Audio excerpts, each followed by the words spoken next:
ఈ రాత్రి కాల సమయంలో మన రక్షకుడైన యేసుక్రీస్తు ఘననామములో మీ అందరికీ నా వందనాలు తెలియజేస్తున్నాను. దేవుడు మనలను, మన కుటుంబములను తన ఉన్నతమైన మహాకృపలో నిండుగా దీవించి కాపాడును గాక.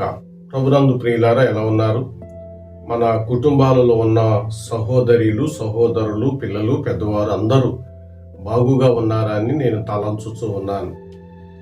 మన దేవుడు నమ్మదగినవాడు. ఆయన మీద నమ్మకము కలిగి ప్రార్థించండి, దేవుడు గొప్ప కార్యాలు చేస్తాడు.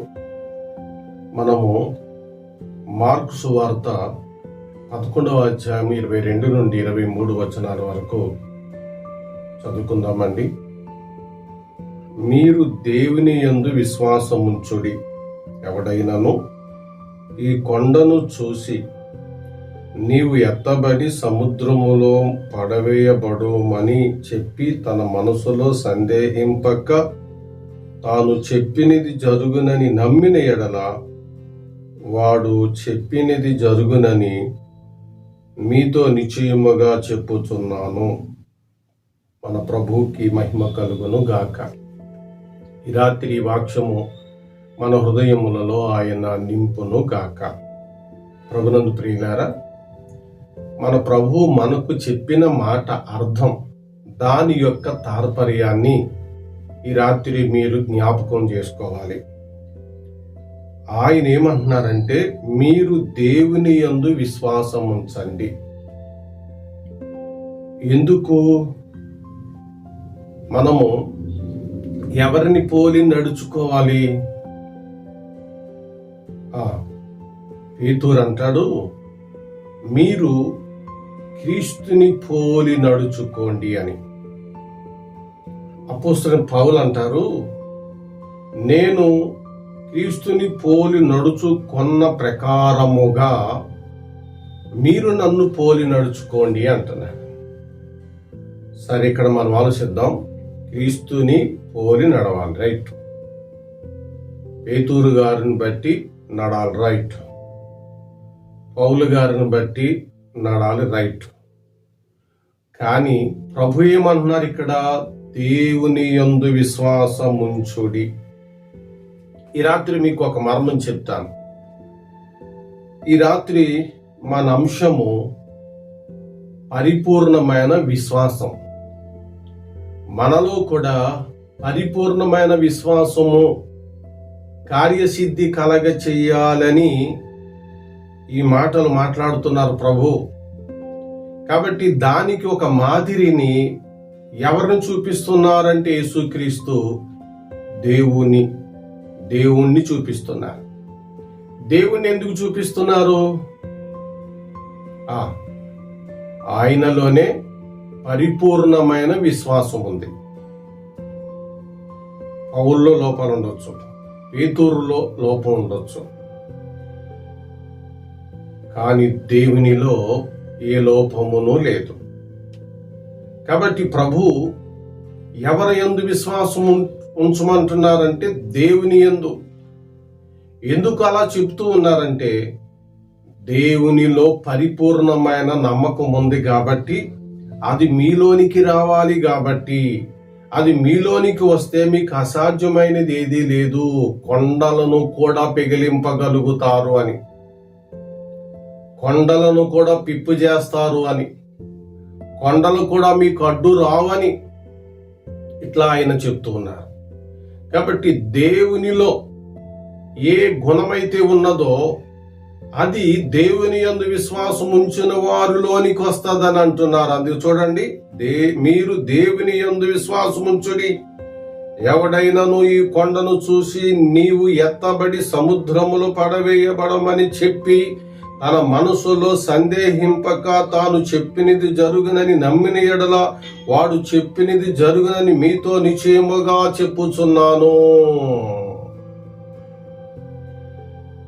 యాకోబు పత్రిక 1:17 ఏముందంటే, ఆయనలో చంచలత్వము లేదు అన్నాడు. అవును, ఆయన మాట అంటే మాట జరిగింది. ఆయనలో పూర్ణ జ్ఞానం ఉంది. మనం ఆదికాండ గ్రంథాన్ని సృష్టిని అంతటిని చూసినప్పుడు అక్కడ వెలుగు కమ్మని పలకగా, అలాగే ఆరిన నేల కనబడును గాక అని పలుకగా, ఆయన చెప్పింది జరిగింది. ఆయన చెప్పింది జరిగింది. రాత్రి గమనించండి. అందుకనే ప్రభు ఏమంటున్నారు, ఆయనలో మనుషులలో ఉన్నటువంటి చంచలత్వం ఉండదు, అలాగే అలాంటి ఛాయలేమి ఉండవు అని చెప్పి, మీరు దేవుని యందు విశ్వాసం ఉంచండి, మీ మనసులో సందేహం ఏమీ లేకుండా నువ్వు ఎత్తబడి సముద్రంలో పడవేయబడదు అని కొండను చూసి చెప్పితే చాలు, కొండ వెళ్ళిపోతుంది అని.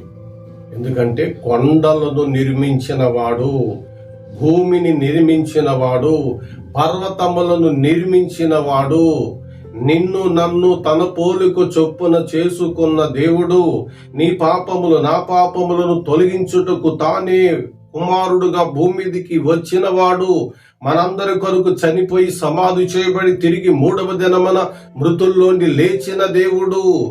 ఆయన యందు విశ్వాసం ఉంచితే ఆయనలోనున్న పరిపూర్ణమైన విశ్వాసం నీలోనికి వస్తుంది. కాబట్టి కొండలను కూడా కదిలింపగలుగుతావు అని యేసు ప్రభు వారు చెప్పారండి. అది మర్మం. ఈరోజు నీ విశ్వాసానికి మార్గం ప్రభువే, తండ్రి అయిన దేవుడే, ప్రభువే. ప్రభు కూడా అన్నారు, మీ హృదయములు కలవర పడనీకుడి, దేవుని యందు విశ్వాసం ఉంచుచున్నారు, నా యందును విశ్వాసం ఉంచండి. మనం ఏదైనా కొత్త వస్తువు కనిపెట్టడానికి ట్రై చేస్తాం. ఎన్నోసార్లు ట్రై చేసి బల్బు కనిపెట్టాడు. మనం కూడా ఒక్కసారి ఇది ఎలాగైతే అలా అయిపోతుందని చేయలేదు, ఏది చేయలేము కూడా. దాన్ని ట్రై చేస్తాం, దానికి మంచిగా ఆలోచన చేసి ట్రై చేసి, ఓహో ఇట్లా అయితే ఇలా వచ్చింది కాబట్టి దీన్ని ఇట్లా చేస్తే మనకు దొరుకుతుంది అని చెప్పేసి మనం అనుకున్న స్కెచ్ ప్రకారంగా మన దగ్గర ఒక వస్తువుని తయారు చేస్తాం. కానీ దేవుడు ఆకాశం క్రింద వెలుగు కలుగునుగా కానగా, చూసారండి, ఆయన పరిపూర్ణమైన నమ్మకములు ఉన్నవాడు, ఆయన మంచివాడు, ఆయన అంత జ్ఞాని. కాబట్టి ఈ రాత్రి నీలోనూ కూడా దేవునిలో ఉన్నటువంటి దృఢ విశ్వాసము, దృఢ సంకల్పమైన మాట నీలో నాలో ఉండాలి. అది అందుకనే ఎవడైనను ఈ కొండను చూసి నువ్వు ఎత్తబడి సముద్రములో పడవేయబడుదువుగాక అని అనగానే నువ్వు సందేహం లేకుండా ఉంటే అది జరుగుతుంది. అదే దేవునిలో ఉన్న క్వాలిటీ నీలో ఉంటుంది అని ఆయన చెప్తూ ఉన్నాడు. ఈ రాత్రి మీ మనస్సును ఆలోచించుకోండి. మొట్టమొదటగా మన కుటుంబాలకి శాపము, పాపము, అపరాధము, దోషము అవి తొలగించుకోండి. యేసు రక్తధారల యందు మాత్రమే అది దొరుకుతుంది. ఆ తరువాత మనకు అన్ని సాధ్యమే. ప్రభుచితమైతే మరో సమయంలో దీని మీదని కొన్ని మాటలు మాట్లాడుకుందాం. ప్రార్థన. ప్రేమ నమ్మకమైన మా తండ్రి, ఈ రాత్రి సమయంలో పరిపూర్ణమైన విశ్వాసమునకు మార్గాన్ని దేవుడేనని మాకు తెలియచేసినందులకు స్తోత్రాలు చెల్లిస్తున్నాం. తండ్రి, ఈ రాత్రి విన్న మా అందరిలోనూ పరిపూర్ణమైన విశ్వాసాన్ని మీ నామములో కలగచేయండి. మాలోనున్న పాపమును మీ కుమారుడిని యేసుక్రీస్తు శిలువ రక్తధారల ప్రభావమందు కడిగివేసి మమ్మలను నూతన సృష్టిగా చేయండి. మాకున్న కష్టాలు నీకు తెలుసు, శ్రమలు నీకు తెలుసు. మా శ్రమలు, మా కష్టాలను నువ్వు ఎరిగిన దేవుడు గనుక, మేము అడగక మునిపే మాకు ఇచ్చేవాడు కనుక ఈ రాత్రి మాకు మీ సహాయాన్ని అనుగ్రహించండి.